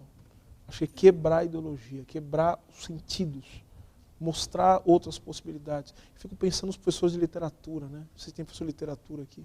A literatura é um campo tão maravilhoso para fazer esse tipo de coisa.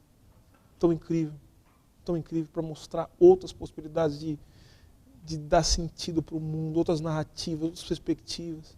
Enfim, eu acho que você deu a solução, né? Eu acho que isso envolve uma mudança no âmbito institucional das escolas, uma discussão permanente sobre a questão racial. Acho que toda escola, como instituição, e, portanto, como sempre apta a ser infiltrada pelo racismo que é estrutural, não só infiltrada, mas manifestada de maneira mais ostensiva, tem que ter espaços permanentes de resolução de conflito, de tratamento da questão racial. Toda escola tem que ter isso. E tem que discutir permanentemente. Não discutir só no dia 3 de maio e 20 de novembro. E depois não discutir mais. Não adianta me chamar para fazer palestra dia 3 de maio e 20 de novembro. Aliás, eu nem vou mais. Eu já falo que eu não vou. Eu já falo para a minha secretária. Eu falo assim, ó, se me chamar para fazer palestra dia 3 de maio e vir lá, racismo no Brasil, como os negros sofrem, como as mulheres negras são... Eu falo assim, se vir com esse título, você pode falar assim, o professor Silvio agradece, ele não é doutor em cotas, nem em coisas do gênero. Acho que é por aí. Aqui. Oi. Meu nome é Samantha, sou professora aqui da escola. Oi, Samantha. Na verdade, você falou bastante sobre a resistência, sobre a negritude, e eu queria ouvir você falar um pouco sobre a apropriação cultural, que eu acho que é um tema que está um pouco em alta, e, enfim, queria ouvir um pouco de você. Assim. Quem vai falar disso bem, esse é um tema que eu não tenho falado muito, né? Porque não tenho muito a dizer sobre ele, vai ser o tema de um dos próximos livros da coleção, né, que eu publiquei o meu agora. Vai ser escrita pelo Rodney, aliás, pai Rodney, meu babá, Lorixá, maravilhoso, que é um doutor em antropologia. Ele vai escrever um livro sobre apropriação cultural. Mas o que eu posso dizer sobre isso? Ele escreveu o melhor texto que eu já li sobre isso, tanto que ele vai escrever o livro na coleção. A grande questão é a seguinte, o problema da apropriação cultural, do que se chama apropriação cultural, não é o fato de alguém utilizar,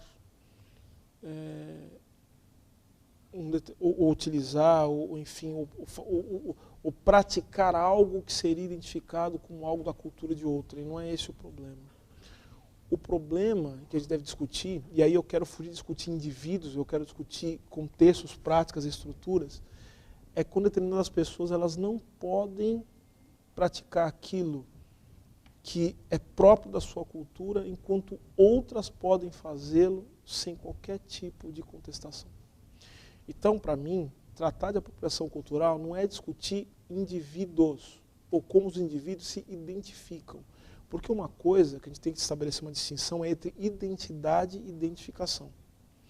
Uma pessoa branca, ela pode, eu acho muito legal, que ela frequente o candomblé, por exemplo. Mas ela tem que entender que os orixás são africanos. Isso é fundamental entender. Ela tem o orixá dela, só que o orixá é de África e o orixá é preto. E há que se respeitar esse tipo de coisa. Tá? Então, não vejo problema.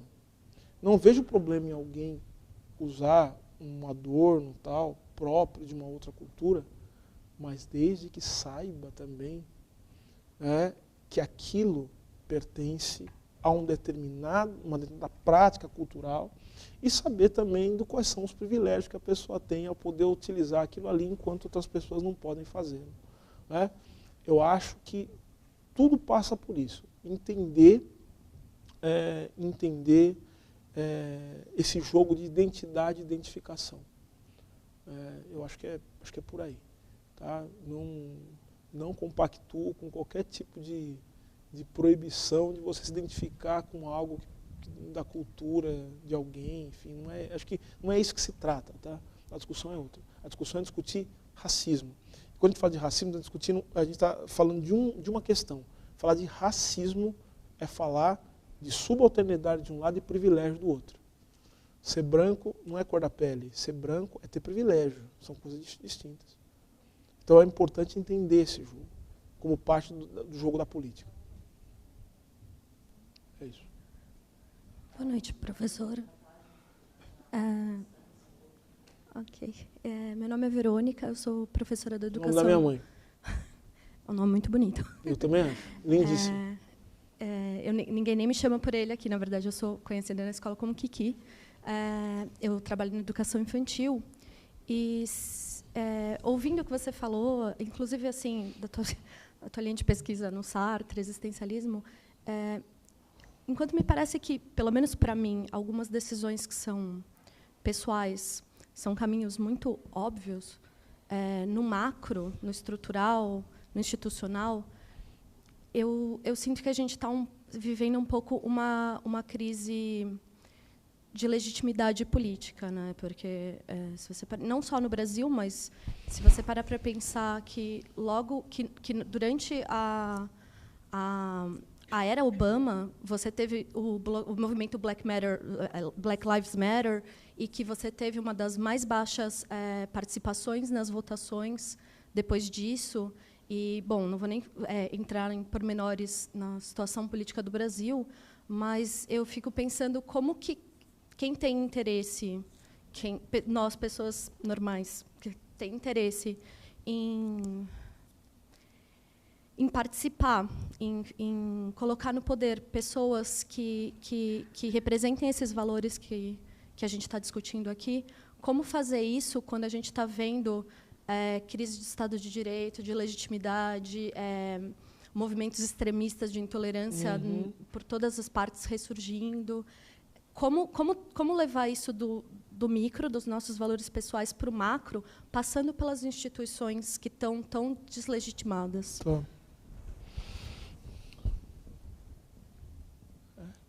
Não, sua pergunta é boa e, como toda boa pergunta, não tem resposta.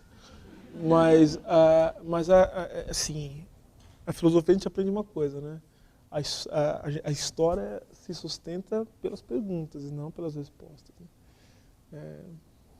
Platão perguntou o que é justiça e a gente está discutindo o que é isso até hoje.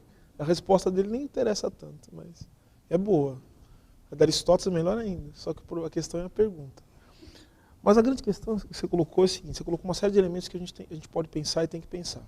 Primeiro, tudo que você falou agora, essa crise que não é só de legitimidade política, é uma crise civilizatória, tá? Os extremismos, enfim, a baixa participação política, isso é sintoma, né? Sintoma de algo que é estrutural, que é o que você falou, é a crise econômica, entendido econômico aqui como um modelo de reprodução das condições materiais econômicas, tá? Então, eu acho que isso é um sintoma. Agora você falou do Obama e do Trump. O Obama faz parte diretamente dessa crise, né? A gente não pode ser contrafático. Ele é um homem que eu gosto muito, a figura dele é incrível, né? Eu tenho muita admiração, um homem charmoso, tá? Sensacional. Só que é o seguinte, o Obama é o último suspiro desse mundo que está esfacelando. Olha quando é que ele foi eleito? Em 2008. 2008, que é o pico central da crise que a gente está vivendo hoje. Tá? Então ele foi eleito como o último suspiro, e agora tem que falar real, do neoliberalismo. Né? Assim, o neoliberalismo conta ideologia, não como prática. Tá? Como prática continua, e tal, financiarização do capital, desemprego estrutural, isso aí está aí. O problema é o seguinte: quando é que você tem crise? O que é crise, tecnicamente? A crise é quando os modelos de estabelecimento da ordem social não se coadunam e não se compatibilizam com as práticas econômicas e sociais. Então você tem isso aqui, ó. Quando é que você tem a crise? Você tem isso aqui, ó. Ou seja, exatamente, falando em termos técnicos, né? O modo de regulação ele não é compatível com o regime de acumulação. Tá? Então, o regime de acumulação, nós temos aqui um específico, capital financeiro, tal, ele não é compatível mais com o modo de regulação. Qual que é o modo de regulação compatível com esse capitalismo financeiro, global, enfim, essa coisa toda? É a diversidade cultural, o multiculturalismo, os direitos, o humanitarismo, o empreendedorismo, todo mundo é empreendedor. Por quê? Ninguém pode ter mais emprego, emprego é coisa de velho. Agora eu sou empreendedor. Humanitarismo, né? Vamos ajudar as pessoas a fazer ONG. Esse era um grande modelo, certo? Acabou. Sabe quando acabou? O dia que um cara chamado Trump assumiu o poder.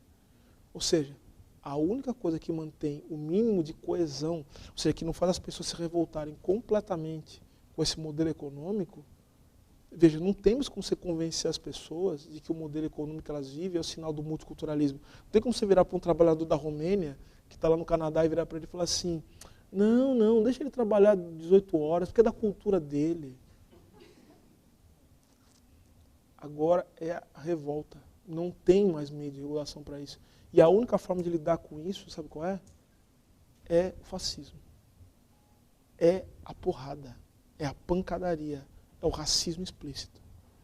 Tanto que, você pode ver uma coisa, a Michelle Alexander, que é uma grande intelectual negra, ela vai falar isso. Ela vai falar que nos últimos tempos, os brancos pobres nos Estados Unidos, eles perderam uma coisa, isso que a gente não pensar em igualdade. Os negros tiveram uma afirmação muito grande do ponto de vista simbólico, mais simbólico, concretos também, mas mais simbólico, tiveram uma afirmação muito grande, um presidente negro, tal, yes we can, essa coisa toda. Só que do outro lado, você tem também um aumento brutal da desigualdade e os brancos perderam aquilo que os mantinha assim, mais tranquilos. A Michelle Alexander, com base no Du Bois, W.E.B. Du Bois, ele fala assim, os brancos perderam o salário psicológico. Qual que é o salário psicológico dos brancos? Eles olham para trás e falam assim, puxa, a minha situação está muito ruim, só que tem gente pior que eu, são os pretos. Só que daí começa o Obama, não sei o quê, Beyoncé, Jay-Z, o Denzel Washington, um negro ganhando Oscar. Aí a revolta, né?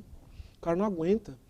A vida do cara economicamente está sendo destruída, o sujeito não tem emprego, vive uma vida culturalmente miserável. Veja os filmes que saíram nos últimos anos, os filmes que falam disso, dessa vida, dessa classe operária, tanto na Inglaterra como nos Estados Unidos, são filmes horríveis, assim, que mostram uma vida degradada, sem esperança, que é um negócio horroroso. Então, os filmes que saíram, principalmente nesse circuito aí mais alternativo e tal, você encontra isso. Os filmes na Grécia, agora, esse cinema extremo da Grécia, é um negócio muito feio. São os brancos que perderam esse lugar. Então, ou seja, o Trump não é loucura, o Trump não é ponto fora da curva, o Trump é o que esse mundo está pedindo. O candidato que nós temos aí, que está em segundo lugar nas pesquisas e tal, primeiro, segundo, sei lá, ele é o que esse mundo está pedindo. Tanto que você veja uma coisa, você viu que teve um encontro de empresários aqui no Brasil, dos industriais, você viu? Os industriais, a boca pequena e alguns até abertamente estão dizendo o seguinte, não, esse candidato aí talvez seja a solução. Ou seja, esses caras não têm compromisso nenhum com democracia. Quem depende de democracia é a gente, né? Que a gente quer o quê? Legalidade é a gente, que a gente quer ter um limite entre o poder brutal do capital e o Estado violento sobre os nossos corpos, as nossas vidas. Mas nem isso tem mais, sabe por quê? Porque, por exemplo, você vai pegar no Rio de Janeiro. Tem um autor que eu gosto muito, para mim é o maior intelectual hoje do mundo, chama Achille Mbembe. Um camaronês, escreve Achille, né? Com 2 L's, Mbembe, M mudo, Bembe. Esse cara é o maior intelectual. Ele tem um livro chamado Crítica da Razão Negra e um outro livro chamado Necropolítica. Esse é o cara. Está dizendo o seguinte, olha, todo o Estado moderno, contemporâneo, ele se pauta na chamada biopolítica. O Estado estabelece o poder sobre o corpo. O Estado não é aquele que mata. O Estado é aquele que mantém a vida. E por isso que ele mantém o controle. Né? Formar mercado, trabalhador, eu tenho que manter o controle, eu tenho que prolongar a vida. É por isso que tem que ter sistema público de saúde, escola. Preciso tentar prolongar a vida.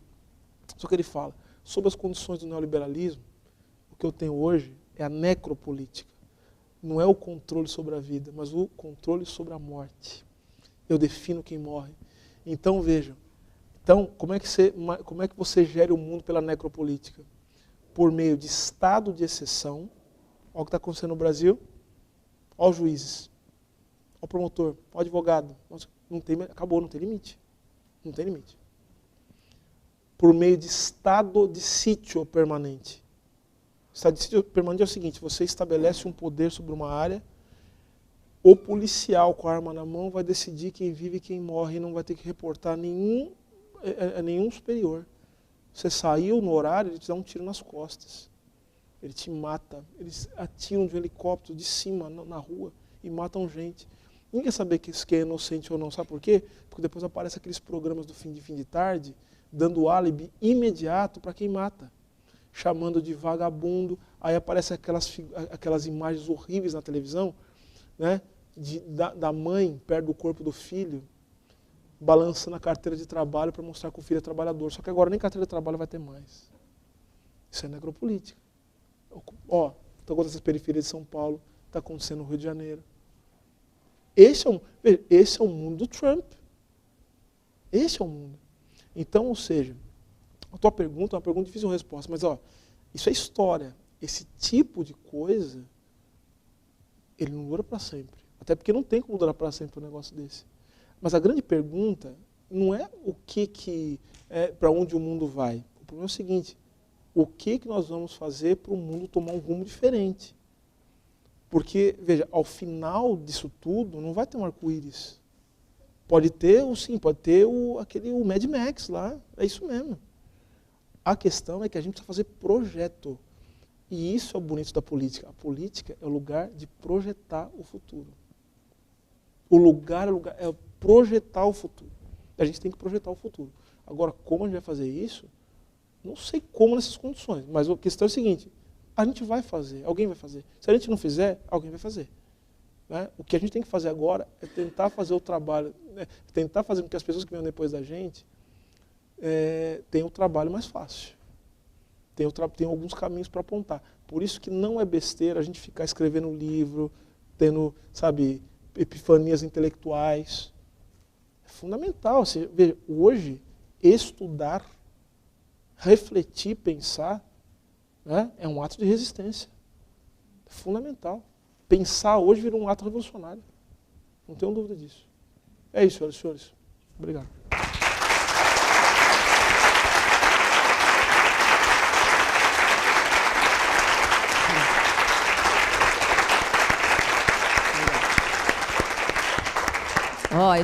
Vou convencer esse moço a dar um curso aqui na próxima temporada. O que vocês acham, hein? Porque foi pouco, não foi?